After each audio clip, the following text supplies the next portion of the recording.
Olá pessoal, estamos aqui para a segunda parte da nossa videoaula, Vivendo o Curso à Distância. Na videoaula anterior, na nossa conversa de hoje, nós já apresentamos dois tópicos, as mensagens novas nos fóruns e respondendo a um fórum. Então, nesta videoaula, nós vamos ver outros dois tópicos, que é escrevendo textos e normas da ABNT. Escrever texto. Talvez um título que melhor expressaria o que eu quero tratar seria expressar ideias de forma escrita em um contexto acadêmico. Vamos tentar entender o que eu quero dizer com isso. Nós já vimos nos tópicos anteriores do nosso curso a importância da escrita, como que a gente deve tomar cuidado na hora de fazer a comunicação escrita, principalmente no curso à distância, pautado na escrita, né, via mensagens, via textos, e agora vamos ver a questão do texto acadêmico. Tá? Numa conversa informal, onde nós estamos entre amigos, descontraídos, muitas vezes a gente fala de assuntos que a gente não tem o domínio. Né? Então é muito comum nós usarmos a expressão, isso daí eu acho que é assim.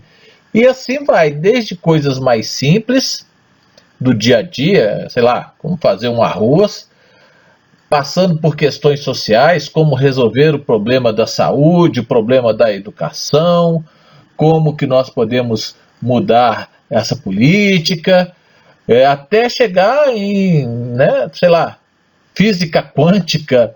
Então, assim, nós podemos falar de tudo. Eu estou colocando aqui uma mesa de bar, então eu falo que é uma delícia filosofar na mesa de boteco. Né?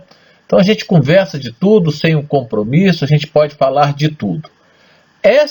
Nessa conversa informal, o eu acho é permitido. Todo mundo pode achar o que quiser, pode falar dos seus pontos de vista, sem se preocupar muito com isso.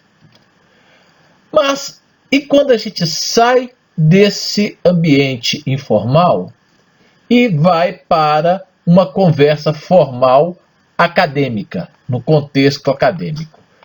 Vocês vão ver e vão ouvir muito isto. Quando alguém fala assim, eu acho, em seguida alguém vai se manifestar da seguinte forma, baseado em que ou baseado em quem? Então, no ambiente formal, acadêmico, onde nós, professores, nos formamos, no qual a gente faz parte desta comunidade, esse cuidado com de onde vem a ideia, a partir do que, é muito importante. Porque se todo mundo falasse eu acho e a partir daí fosse escrevendo seus textos, baseado em que a gente teria toda uma estruturação ou toda uma análise, todo um trabalho, né, se a pesquisa não fosse importante?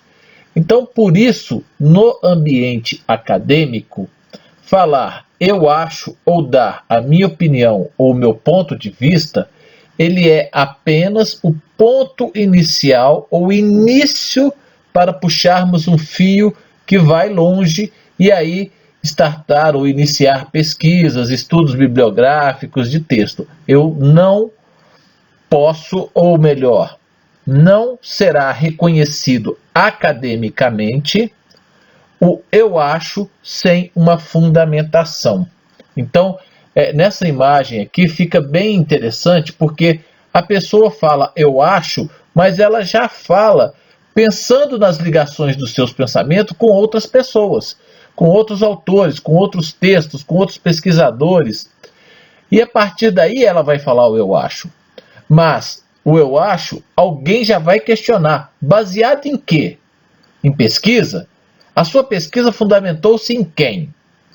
Então, toda essa forma, essa relação que vai se construindo é importante e fundamental no meio acadêmico, ou numa conversa formal acadêmica.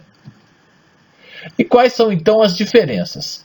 Bom, na conversa informal, aquela do eu acho na mesa do boteco, ela é baseada sempre, às vezes, sempre não, né? Ela é baseada muitas vezes no senso comum, aquilo que todo mundo sabe. Ah, que o sistema de saúde é ruim? Tá, isso aí todo mundo sabe, né? A minha opinião relacionada a isso então, a conversa informal é baseada na minha opinião, não significa que aquilo seja verdadeiro ou que tenha dados que corroborem essa informação. Eu acho apenas, é uma sensação, né? Então eu sinto isso, né? Ou então ela é baseada no alguém falou. Ah, não, uma pessoa falou a respeito e tal, e aí você vai espichando a conversa. Enquanto que numa conversa formal acadêmica, essa conversa ela é baseada em minhas pesquisas fundamentadas em outros autores. Então eu posso fazer as minhas pesquisas, né? Então eu faço coleta de dados, eu tabulo essas informações, eu analiso aquilo dali, eu vou discutindo, construindo a minha pesquisa. E para fundamentar eu uso determinados autores. Eu uso Piaget, eu uso Vygotsky, eu uso Paulo Freire, né, Emília Ferreira, e assim vai. Você vai buscando nesses autores de referência, ou você pega as pesquisas feitas e publicadas por outros, que também precisam ser fundamentadas, né? Ou então você se baseia em textos de autores reconhecidos na área. Então eu tenho uma ideia, então eu acho isso porque eu já li fulano, beltrano, ciclano, eles também falam a respeito disso e eles corroboram com esse meu pensamento, então eles dão base, eles estão fundamentando o meu pensamento. Então numa conversa formal, acadêmica, é por aí que vocês vão caminhar, ou que todos nós, professores, alunos, sempre devem caminhar. O eu acho é um ponto inicial para despertar uma ideia para pesquisa, e a partir desse eu acho, eu vou ver quais outros autores que me ajudam a entender. Então nós podemos tentar sistematizar um pouco mais esse processo. Então vamos pensar num processo onde eu estou fazendo uma pesquisa ou eu tenho um interesse sobre um determinado assunto. Qual que é o processo? O início é a minha ideia. Né? Poxa, eu estou aqui vendo, os alunos têm uma determinada dificuldade de aprender algumas palavras, né? Eu gostaria de pesquisar por que isso acontece. Bom, a partir dessa minha ideia, eu vou pesquisar quem se interessa por isso também. Quais são as outras pessoas, outros pesquisadores, autores, textos, livros que já foram publicados e que estão relacionados com isso que eu estou pensando? Pode até não ser a mesma ideia, mas ela se aproxima. Ela tem um ponto de convergência com a minha ideia, tem um ponto onde as duas pesquisas se tocam, com esses textos, ou que esses autores, ou que me dão pistas para eu entender um pouco melhor. Depois disso, que eu fiz a pesquisa, eu achei o primeiro autor. Então tem lá, esse autor aqui tem uma ideia que se aproxima da minha. Então eu achei o primeiro autor. Lendo o texto desse autor, ou a pesquisa, ou o livro desse autor, ele indica outros autores. Então, lendo o autor 1, achou-se o autor 2, autor 3, autor 4. Muito bem, então, antes eu só tinha uma pessoa que tinha uma afinidade com essa ideia. Essa ideia discutida pelo autor 1, que está ligado com a minha, me levou para outros 3 autores. Então, agora, eu vou...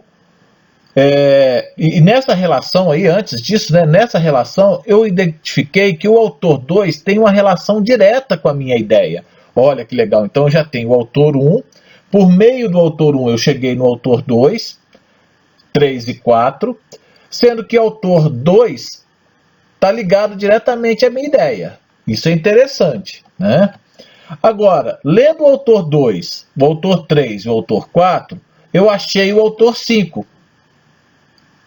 Então veja, é como se eu estivesse construindo uma rede, onde um leva ao outro, que leva ao outro, que leva ao outro, né?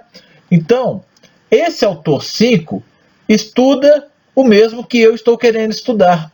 Então, parece que esse autor 5 é referência, pois ele é citado por vários autores. Olha, ele é citado pelo autor 2, pelo autor 3 e pelo autor 4. Ah, mas ele não foi citado pelo autor 1. Não tem problema. Lembrem-se, a primeira referência que eu tive foi o autor 1, que me levou ao 2, que me levou ao 3, que me levou ao 4. Esses 3 autores levaram para o autor 5. Ah, então peraí, o autor 5 está sendo citado por outros 3 autores. Então parece que esse cara conhece, né? E o que ele está falando tem a ver, por exemplo, com o meu pensamento, com a minha ideia. Então aqui eu estou colhendo, construindo um caminho de fundamentação teórica para a minha ideia. Olha, o que eu penso também foi estudado, de certa forma, pelo autor 1, pelo autor 2 e pelo autor 3. Então, as ideias começam a se misturar, a se fundamentar ou a se entrelaçar. Isso é o início ou o processo de construção de uma pesquisa. E quando o que eu tenho que fazer é um texto onde o professor já indicou os autores e ele pede que eu faça alguma coisa. Qual que é esse processo, então? Isso daqui é muito comum. Então, às vezes a gente apresenta 2, 3 textos e fala, olha, esses textos estão relacionados com essa ideia. O que os autores falam a respeito disso? Ou o que você percebeu lendo esses autores e que te chamou a atenção? Então aí, de novo, você vai ter que ler e tentar entender. Vamos ver como que é o processo.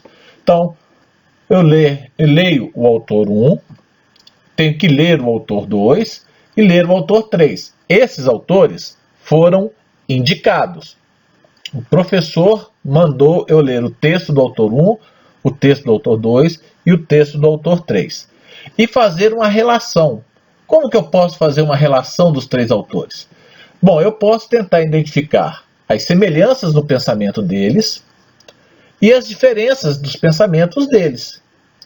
Ou ainda, como o pensamento deles se completam. Ah, o autor 1 vai até aqui, o autor 2 vai um pouco além e o 3 passa ainda. Ou o autor 2, autor 1 e 2 pensam de maneira muito semelhantes. E o autor 3 avança a ideia deles. Ou o autor 1 pensa de um jeito, o autor 2 pensa totalmente o contrário.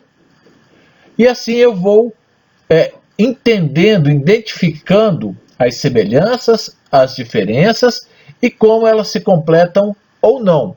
E mais, como elas se relacionam, como essas ideias se relacionam com o assunto que está sendo estudado e apresentado pelo professor. E aí eu expresso as minhas ideias, o meu ponto de vista, a partir do que foi lido e identificado, inclusive citando os autores. Olha, eu acho assim, porque o autor 1 falou assim, assim, assado. E aí eu copio o trecho que o autor 1 falou isso. Olha, então a gente pode ver que isso é muito semelhante ao que o autor 2 fala. Então o autor 2 fala isso, isso e isso. Veja que as ideias dos dois se completam, ou são semelhantes, ou então eu posso falar, o autor 1, ele fala X, o autor Y fala Y, totalmente diferente. Como que eu vejo isso? Olha, aqui nesse trechinho, o autor 1 fala isso, e o autor 2 expressa exatamente o contrário. Ou, como já disse, eles se completam.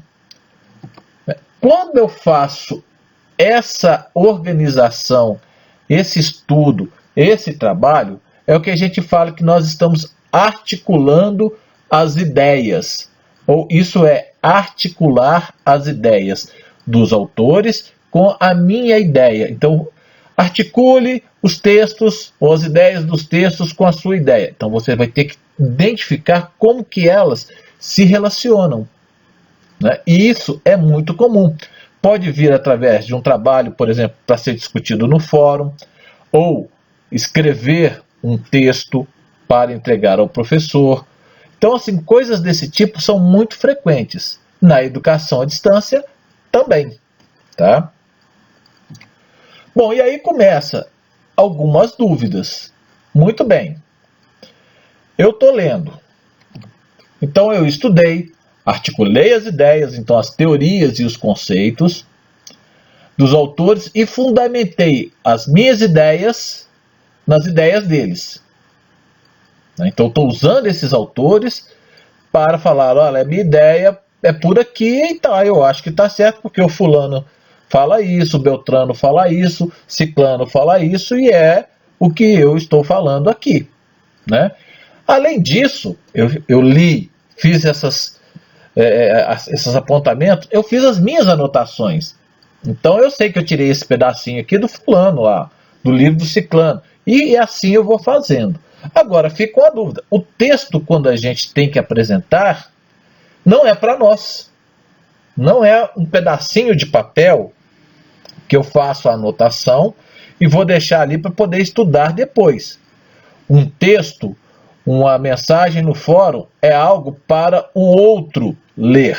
Então eu tenho que me preocupar com o que eu estou escrevendo para que o outro entenda. E aí vem a dúvida. Será que o leitor vai entender de onde tirei as ideias e os trechos dos textos?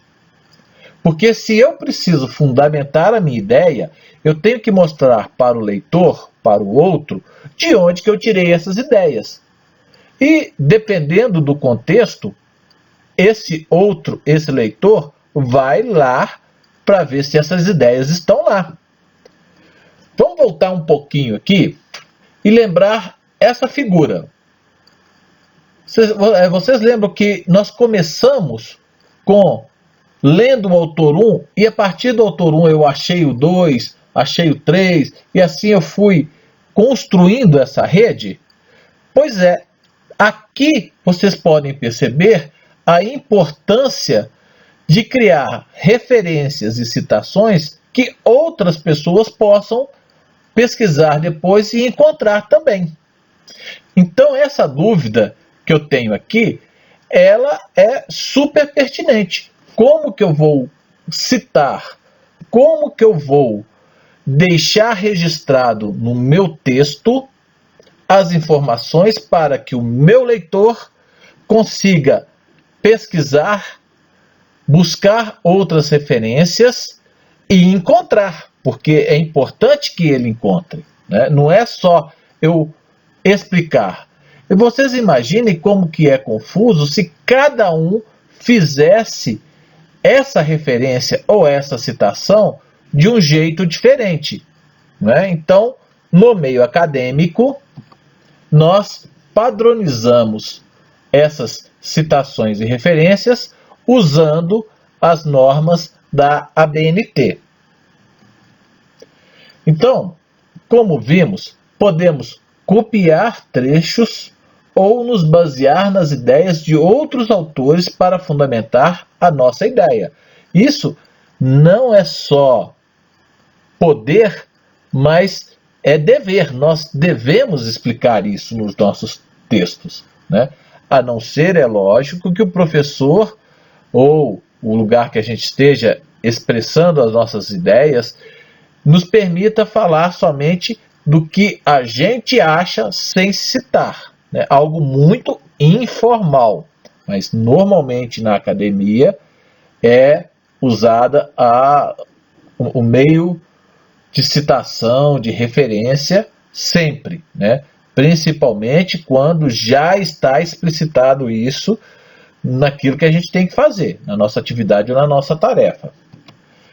Bom, o que serviu de base para nós, tanto os trechos quanto as ideias, devem ser citados, né? O que serviu deve ser citado. Eu estou me baseando na ideia de alguém, coloca lá, olha, usei a ideia de fulano, e a partir daqui estou desenvolvendo a minha. Então isso é importante. Então, na ABNT, nós temos 3 tipos de citações. Então, é importante a gente começar a reconhecer. É lógico que as normas da ABNT são muito mais complexas, mas nesse momento eu quero chamar a atenção para as citações e as referências bibliográficas. Então, primeiro, as citações. Quais são os tipos de citações que nós temos na ABNT? Nós temos a citação indireta. Não se copiou texto, apenas nos baseamos nas ideias do autor. É como se eu tivesse lido o texto, eu peguei a essência, peguei a ideia, mas eu não estou copiando nada do texto que o autor escreveu. Então, olha, essa ideia eu estou me baseando em Piaget e tal. E assim, indireto. Eu estou me baseando, né? Ou eu concordo com as ideias de fulano, e aí eu coloco lá qual que é o texto que eu li. Essa é uma citação indireta. Nada foi copiado. O outro tipo de citação é a citação direta curta. Aqui sim, nós copiamos até 3 linhas do texto de outro autor. Ah, Jorge, mas eu estou usando uma fonte 12 entrelinha 1,5. O autor escreveu na letra miudinha, então eu peguei 3 linhas dele lá, mas na hora que eu coloco no meu texto, está dando 10 linhas. Isso não é uma citação curta, é 3 linhas do seu texto. Né? Então eu estou citando no meu texto 3 linhas copiadas de outro autor. Tá bom? Então isso aí tem toda uma forma de escrever, que é colocada entre aspas e tal. Né? Então tem uma técnica para se utilizar, para se expressar uma citação curta, direta curta. E tem a citação direta longa. É quando o trecho que eu copiei, ele vai ocupar mais de 3 linhas no meu trabalho.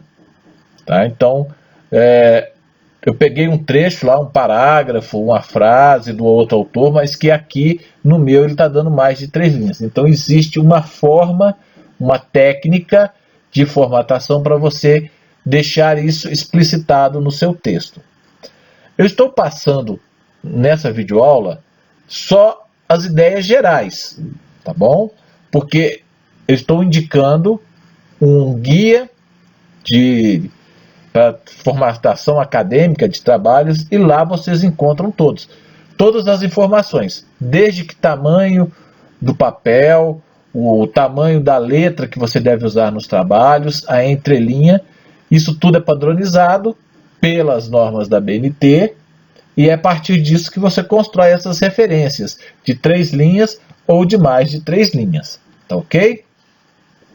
Então, eu estou disponibilizando para vocês lerem o Guia para Normalização Bibliográfica de Trabalhos Acadêmicos da UFOP. É um guia disponibilizado pelo sistema de biblioteca. Então, vocês vão pegar, já está disponível, e aí tem gente que já vai assustar. Nossa, eu tenho que decorar? Não, não precisa decorar as normas. Deve-se ter sempre em mãos um guia ou uma apostila para consultar nos momentos de dúvidas. Ninguém decora normas da ABNT. Ninguém fica ali repetindo aquelas normas até decorar. O que vai acontecer é que algumas regras ou algumas normas, as mais usadas, aquela que a gente usa com muita frequência, a gente acaba decorando. Né? É normal, você usa tanto aquilo que você acaba já sabendo como fazer. Né? Mas ninguém tem que decorar, mas precisa ter um guia, porque quando vai fazer um trabalho, se você não lembra como que é, recorre a esse guia, tá bom? Citar e colocar a referência é tanto uma questão de reconhecimento e respeito pelo autor que você está usando, quanto de honestidade, de reconhecer que isso que eu estou trazendo para fundamentar a minha ideia não é meu, isso é da outra pessoa. Não citar os autores usados pode acarretar em crime de plágio com punições sérias. Existem muitos casos inclusive que já saíram aí noticiados de pessoas que perderam o doutorado porque usaram coisas na tese que não foi citado. Então, como não tem referência e não é citado, é como se a pessoa estivesse falando, olha, isso aqui é meu, fui eu que escrevi. E aí se achou um trabalho com aquele pedaço da tese. E aí a pessoa perdeu o título e pode responder criminalmente, tá? Isso é muito sério. E, infelizmente, no meio acadêmico, os alunos parece que não levam isso a sério. Então, copiam muitas coisas da internet, copiam coisas de outros artigos e não colocam referência. Por isso eu estou falando aqui do copiar num sentido realmente negativo da palavra, no sentido de se apropriar indevidamente de um trabalho intelectual de outra pessoa. Quando isso é identificado, o aluno pode receber uma punição muito séria, inclusive chegando ao extremo de ser desligado do curso e responder judicialmente, criminalmente, por esse plágio, por essa cópia indevida. Então, copiar não é problema, desde que a cópia tenha a referência e ajude a fundamentar uma discussão ou uma ideia. Então, também eu não posso ter um texto meu que é composto de pedaços de textos de outros autores apenas. Eu trago a ideia, um pedaço de um texto do outro autor, tentando articular esse pedaço com as minhas ideias e com os outros autores que eu já li também. É isso. Estamos encerrando então a nossa segunda parte da videoaula. Boa semana e bons estudos para vocês.